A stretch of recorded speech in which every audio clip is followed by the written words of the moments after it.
If ever there was a word that described tourism industry and tourism people, it is resilient. My goodness, as you say, just some of those things that you've mentioned there, and I've lived my life in tourism through many of them, from international tourism attacks, or tourism, yeah. no, from international terrorist attacks to 9/11, to going back to foot and mouth, and even the greatest impact of the financial crisis.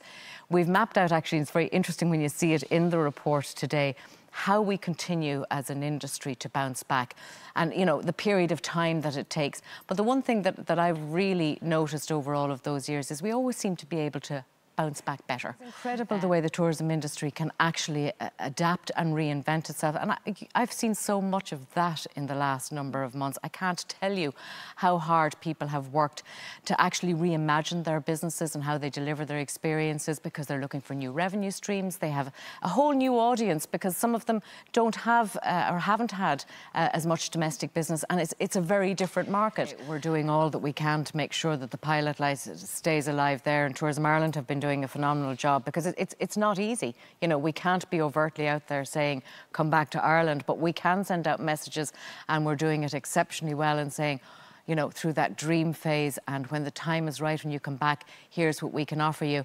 And you know what, our international trade, and I can speak from a personal experience for the ITOA members, they are so supportive, and everybody is in this together. This is truly a global issue, and we are working so hard in making sure that when recovery comes, Ireland will be the forefront of people's minds. We're constantly sending them out ideas, new opportunities. We're reinventing how we're delivering the Ireland message. So, to be frank, we're hearing very positive soundings, and all of the research that Tourism Ireland are doing in the international markets, they continue to show that Ireland is right up there. People want to come back for a revisit.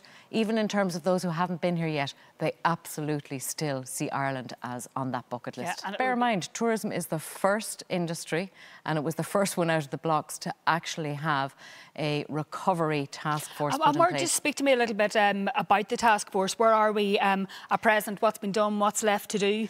Well, obviously, it was a significant piece of work done in a very short period of time, and the Minister was very anxious to have the report in full, finished by the end of September, in advance of the October budget. And in all credit to her, because she took that report, she put it under her arm, and she brought it to Cabinet.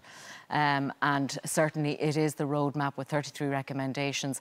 And again, you'll see that there's a lot of synergy between our recommendations and of that of the TRT report.